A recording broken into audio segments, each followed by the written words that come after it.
Operation सिंदूर को लेकर CDS Anil Chauhan ने एक बड़ा खुलासा किया है। रांची में सीडीएस ने ऑपरेशन सिंदूर पर बोलते हुए कहा कि जानबूझकर ऑपरेशन सिंदूर को रात में किया गया। ऑपरेशन सिंदूर का पहला हमला रात 1 बजे हुआ, जिससे नागरिकता और नागरिकों को कोई भी कैजुअलिटी ना हो या फिर कम हो। साथ ही अनिल चौहान ने कहा कि इस ऑपरेशन के दौरान नेवी ने भी महत्वपूर्ण भूमिका निभाई है। रांची के राजभवन में ऑपरेशन सिंदूर पर संवाद के दौरान सीडीएस अनिल चौहान ने कहा कि फौज एकमात्र जगह है जहां पर कोई भाई भतीजावाद नहीं होता है।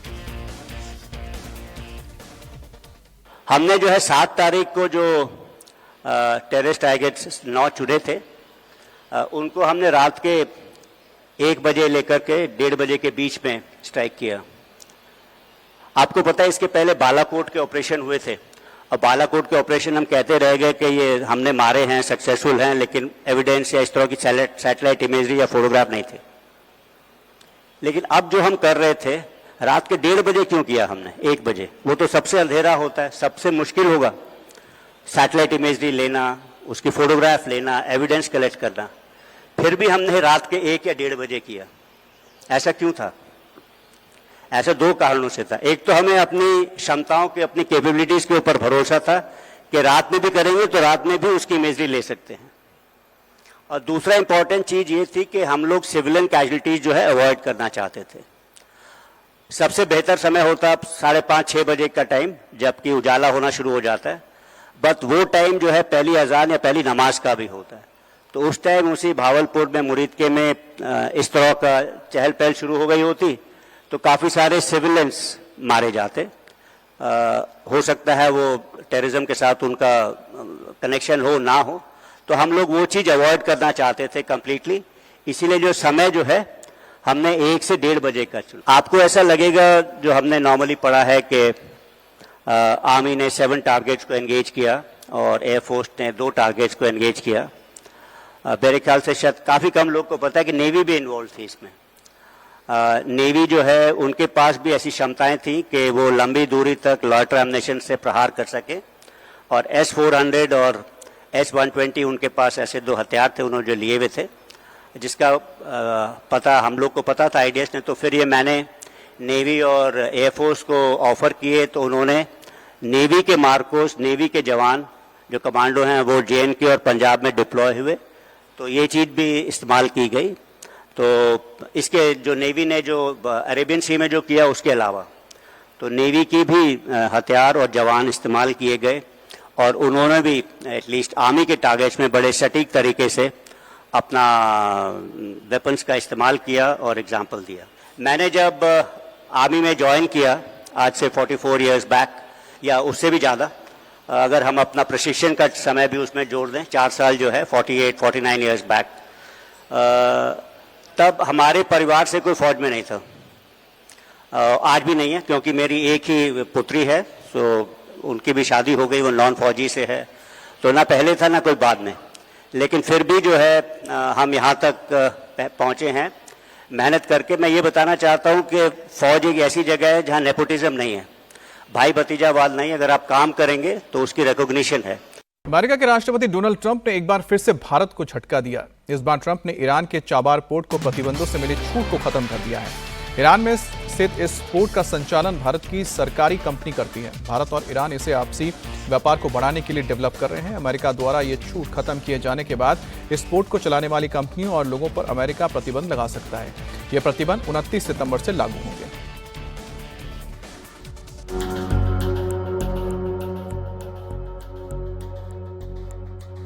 ये चाबहार पोर्ट है। ये पोर्ट ईरान के सिस्तान प्रांत में ओमान की खाड़ी पर स्थित है।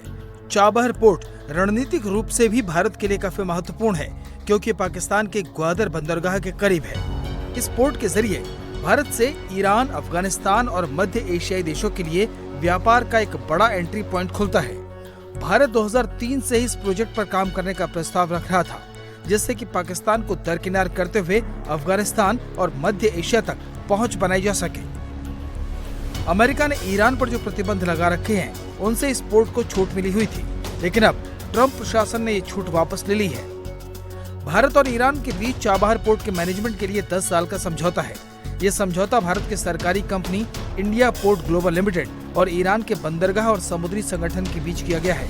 ये पहली बार था जब भारत ने किसी विदेशी बंदरगाह का प्रबंधन संभालने की पहल की।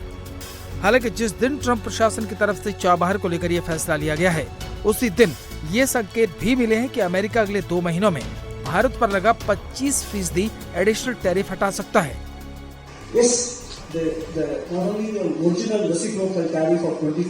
हाँ, हमें न तो 25% के रेसिप्रोकल टैरिफ लगाने की आशंका थी और न ही 25% एडिशनल टैरिफ लगाए जाने का अंदेशा था। मैं अभी भी यही मानता हूँ कि भू राजनीतिक हालात की वजह से दूसरा 25% टैरिफ लगाया गया, लेकिन पिछले कुछ हफ्तों से हुई हलचलों और दूसरी वजहों के आधार पर मैं मानता हूँ कि 30 नवंबर के बाद हमारे ऊपर लगाया गया 25% का एडिशनल टैरिफ हट जाएगा। हालांकि मैं ये बात किसी तथ्य के आधार पर नहीं बल्कि अपनी इंट्यूशन के आधार पर कह रहा हूँ। मेरा यह बयान किसी ठोस बदलाव के आधार पर नहीं है, ये मेरी उम्मीद है, क्योंकि पिछले कुछ हफ्तों के दौरान जो कुछ हुआ और जिस तरह दोनों देश इस टकराव से आगे बढ़ने की कोशिश कर रहे हैं और एक दूसरे से संपर्क बना रहे हैं, जैसा कि अमेरिका के ट्रेड नेगोशिएटर अभी 2 दिन पहले यहाँ भारत आए थे, उसको देखते हुए मेरा ये विश्वास है कि अगले कुछ महीनों के दौरान एडिशनल टैरिफ के मसले का समाधान हो जाएगा और रेसिप्रोकल टैरिफ का मसला भी हल होने की उम्मीद है।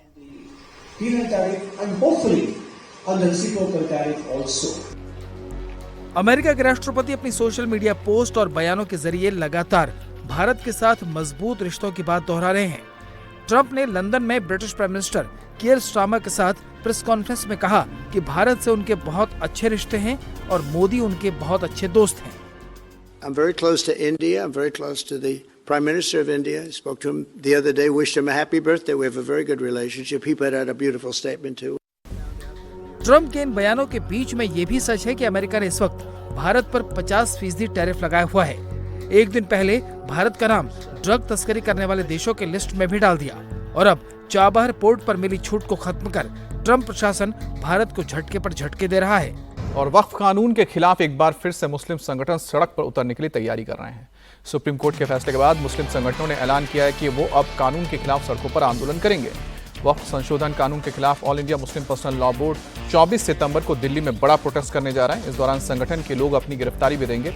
24 सितंबर को होने वाले प्रोटेस्ट से पहले आज जुमे की नमाज के बाद मस्जिदों से वक्फ संशोधन कानून के बारे में मुस्लिमों को जागरूक किया जाएगा। वक्फ की संपत्ति को बचाने के लिए दुआ की जाएगी और मुस्लिम संगठनों का कहना है कि वक्फ संशोधन अधिनियम पर सुप्रीम कोर्ट का अंतरिम आदेश भी वक्फ संपत्तियों की सुरक्षा नहीं कर पाएगा। ये कानून अतिक्रमणकारियों को लाभ पहुंचाएगा। वक्फ भूमि पर विकास कार्य रुक जाएगा। कलेक्टर के पास अभी भी सर्वेक्षण करने का अधिकार है और गैर मुस्लिम की नियुक्ति अभी बरकरार है, जिससे वो शुरू से विरोध कर रहे हैं। और बिहार विधानसभा चुनाव से पहले जनसुराज के नेता प्रशांत किशोर और बीजेपी नेता संजय जायसवाल में जुबानी जंग तेज हो गई है। संजय जायसवाल ने प्रशांत किशोर पर निशाना साधा। सोशल मीडिया एक्स पर पोस्ट करके संजय जायसवाल ने कहा कि प्रशांत किशोर के पास बिहार के युवाओं को करोड़पति बनाने का नीम हकीम नुस्खा है, तो फिर ये नुस्खा बिहार के युवाओं को क्यों नहीं देते हैं। वहीं संजय जायसवाल के आरोप पर प्रशांत किशोर ने भी पलटवार करते हुए कहा है कि आज वो सारण में प्रेस कॉन्फ्रेंस करके चौथी किस्त जारी करेंगे। जो लोग फड़फड़ा रहे हैं वो सब धराशायी हो जाएंगे। हर व्यक्ति के आपको पहले बोल दिए है, जो फड़फड़ा रहा है उसको फड़फड़ाने दीजिए। प्रेस कॉन्फ्रेंस है, प्रेस कॉन्फ्रेंस होगा, चौथा किस्त जारी होगा, इस सब धाराशायी होकर गिर जाएंगे एक बार।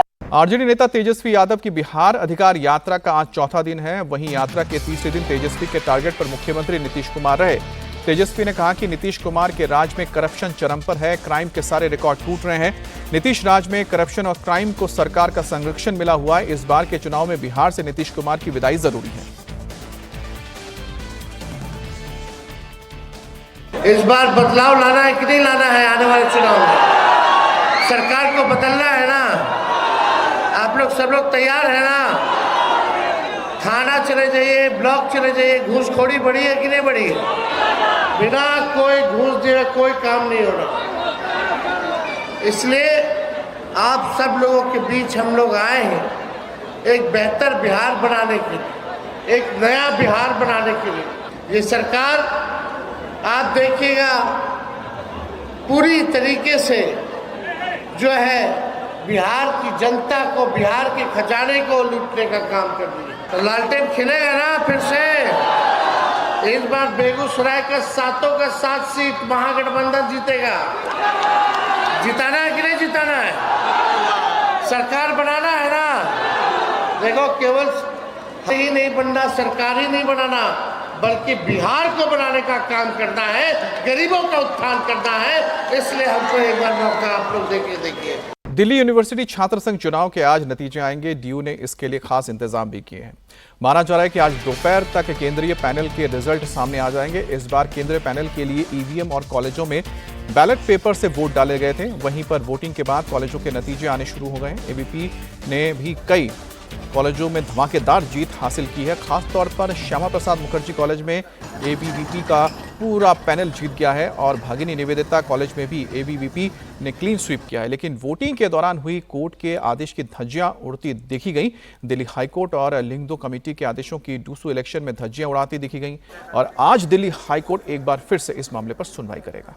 प्रधानमंत्री नरेंद्र मोदी की अपील का असर मध्य प्रदेश में दिखने लगा है। दरअसल अपने 75वें जन्मदिन पर पीएम ने धार के मंच से देशवासियों और दुकानदारों को स्वदेशी का बोर्ड लगाने और स्वदेशी अपनाने की अपील की थी, जिसके बाद अब मध्य प्रदेश में स्वदेशी के पोस्टर लगाओ अभियान की शुरुआत हुई है। सीएम मोहन यादव ने कहा है कि हम पूरे राज्य में स्वदेशी अभियान चलाएंगे। साथ ही सीएम ने अपील की है कि हम सभी देश का बना हुआ प्रोडक्ट ही खरीदेंगे। जब हम आत्मनिर्भर भारत की बात करते हैं, सशक्त भारत की बात करते हैं, इसीलिए माननीय प्रधानमंत्री जी ने इसमें एक मूल मंत्र स्वदेशी का जोड़ा है। स्वदेशी की भावना से ही आत्मनिर्भर भारत, सशक्त भारत बनेगा। हम सब अपने जीवन में कदम कदम पर कोई भी उत्पाद अगर कोई बाजार से खरीदते हैं वो हमारे प्रदेश का बना होना चाहिए, हमारे देश का बना होना चाहिए, जिससे उत्पादन इकाइयों में हमारे श्रमिकों का पसीना, उनकी मूल्य, उनकी कीमतें, खास करके हमारे आर्थिक इकोसिस्टम में हमारे देश के अंदर स्वदेशी ये देश को और प्रदेश को आगे बढ़ाने में बहुत बड़ी भूमिका अदा करेगा। इसलिए गर्व से कहो हम स्वदेशी हैं, स्वदेशी अपनाओ, मध्य प्रदेश मजबूत बनाओ। हम गांव-गांव जाएंगे, गली गली जाएंगे, हर दुकानदार से लगाकर हर एक बार त्योहार तक चारों तरफ स्वदेशी के माहौल का एक अभियान चलाने वाले हैं। मैं स्वयं भी स्वदेशी को अपनाने का संकल्प ले रहा हूँ, बाकी को भी प्रेरित करेंगे।